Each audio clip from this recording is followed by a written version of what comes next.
What are the rules you live your life by? I don't mean the conscious ones you've chosen. I mean the deep, invisible, and often unspoken agreements you made as a child about who you are, what you're worth, and how the world is supposed to work. Agreements like, I have to be perfect to be loved, or I'm not good enough, or I should always put other people's needs before my own. According to the shamanic teacher and author Don Miguel Ruiz, most of us are unconsciously living our entire lives based on a thick, ancient rulebook of fear-based agreements, a rulebook that we never actually agreed to sign. We are, he says, living in a collective dream, the dream of the planet. And for many of us that dream has become a nightmare of self-judgment, of conflict, and of suffering. His small, powerful, and life-changing book, The 4 Agreements, is a guide to waking up from that dream.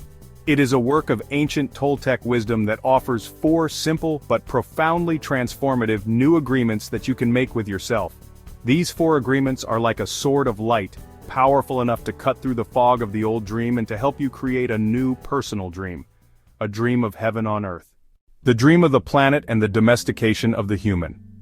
To understand the power of the 4 agreements, you first have to understand the problem they are designed to solve. And that is the problem of what Ruiz calls our domestication.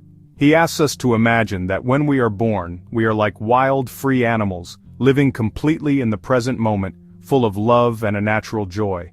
But from the moment we are born, the process of domestication begins. The adults who are already living in the dream of the planet begin to teach us the rules. Our parents, our teachers, our religions, our society, they all use a system of punishment and reward to teach us how to be a good boy or a good girl.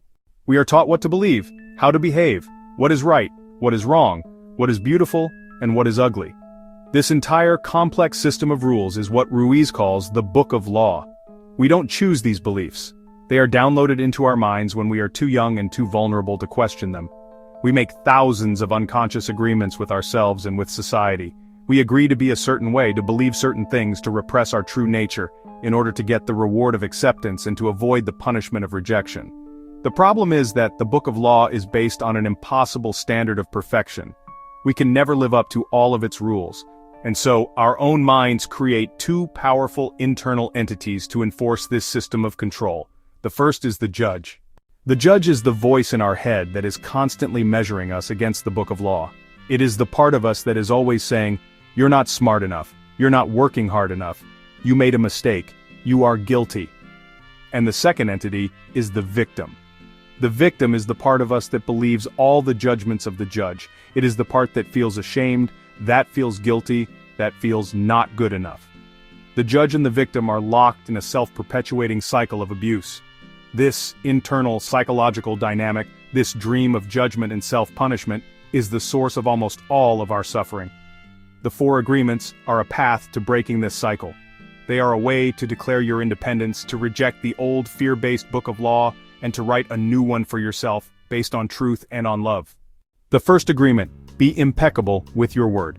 The first, and what Ruiz calls the most important of the agreements, is, be impeccable with your word. To understand this, you have to understand the Toltec view of the word. The word is not just a sound or a symbol, it is a creative force. It is a form of magic. With our words we cast spells on ourselves and on others. We have the power to create beautiful dreams or to create living hells. The word impeccable comes from the Latin and it literally means without sin. But a sin, in Ruiz's shamanic view, is not a moral transgression.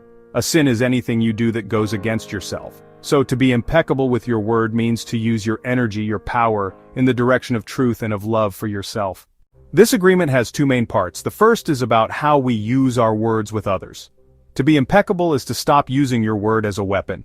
And the most common and destructive way we do this is through gossip. When we gossip about someone, we are sending out a little bit of poison into the world.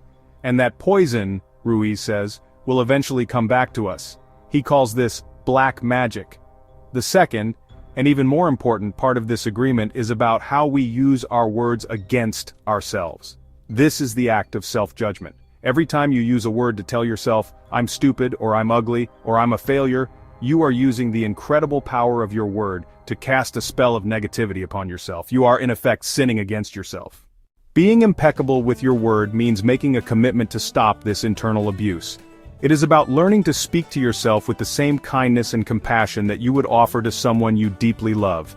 This first agreement is the foundation, because our word is the tool we will use to break the old agreements and to create the new ones. The second agreement: don't take anything personally. The second agreement is a powerful tool for creating an immunity to the emotional poison of others. It is, don't take anything personally. This is a simple but incredibly difficult practice. What this agreement means is that nothing, absolutely nothing that other people do is because of you. It is because of them.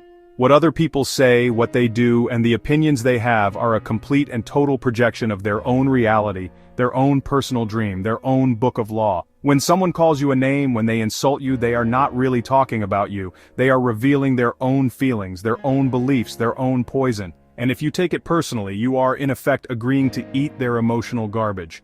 You are allowing their poison to infect you. But what if someone gives you a compliment? You shouldn't take that personally either. That compliment is also a reflection of their own dream, their own values.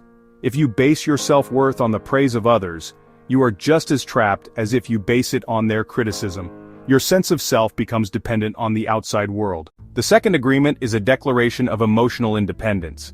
It is the understanding that you are the only one who has the power to decide who you are and what you are worth.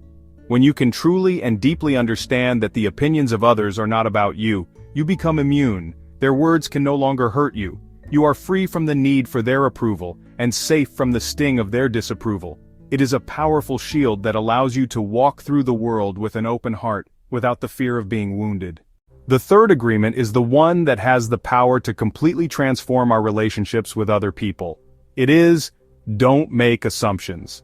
This is the source of so much of the sadness, the drama, and the misunderstanding in our lives. We have a tendency to make assumptions about everything. We assume we know what other people are thinking. We assume we know what they are going to do. We assume they see the world in the exact same way that we do. And then, when they don't act according to our assumptions, we get hurt, we get angry, and we blame them for our own incorrect predictions. We do this in our romantic relationships all the time. We assume our partner knows what we want, without us ever having to say it, and then we get upset when they don't read our minds. We are, in effect, setting them up to fail. The antidote to the poison of assumptions is simple, but it requires courage. The antidote is clear communication. You must find the courage to ask questions.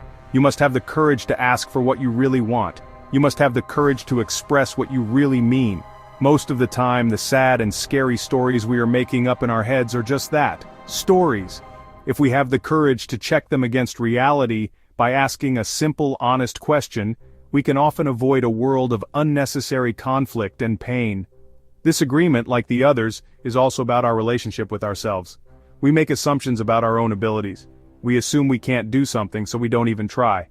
The third agreement asks us to question these assumptions as well, to have the courage to test our own limits and to see what is actually possible.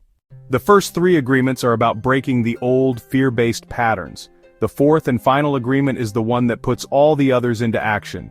It is, always do your best. This sounds simple, but it has a profound and liberating nuance.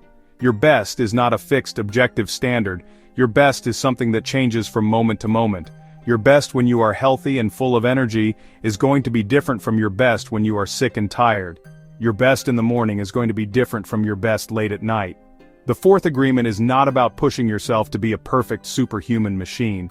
It is simply about making an agreement with yourself that, under any given circumstance, you will give it the best you've got in that moment. That's it. This simple agreement is magical because it completely frees you from the tyranny of your inner judge. If you have done your best, you have no reason to feel guilty. You have no reason for self-abuse. You have no reason for regret. If you have an argument with a loved one, but you are impeccable with your word to the best of your ability, you will have no reason for regret. If you try to start a new project and it fails, but you did your best, you have no reason for shame. This agreement is what allows you to integrate the other three into your life as a practice. You will not always be perfect at them. You will sometimes forget. You will sometimes take things personally. You will sometimes make assumptions. But if you are always doing your best to practice these agreements, you will have compassion for yourself. You will understand that it is a journey, a process. The fourth agreement is the one that makes the other three a joyful practice, rather than another set of rigid rules for your inner judge to beat you with. It is an act of profound self-love. The ultimate message of the Four Agreements is that personal freedom is a choice. The suffering and the drama in our lives are the result of the thousands of fear-based agreements that we have made unconsciously, but we have the power to make new agreements. We have the power to choose to live in a different way. These four simple agreements are a roadmap to that new life. They are a philosophical toolkit for breaking the old spells of our domestication and for creating a new, personal dream, a dream that is based on truth, on love, on joy, and on freedom. It is an inquiry into the very nature of our own reality. If you are a person who is ready to wake up from the old dream and to start creating a new one, then you are in the right place. Welcome to Geeky Philosopher. Subscribe, and let's continue to explore the simple, powerful philosophies that can set us free.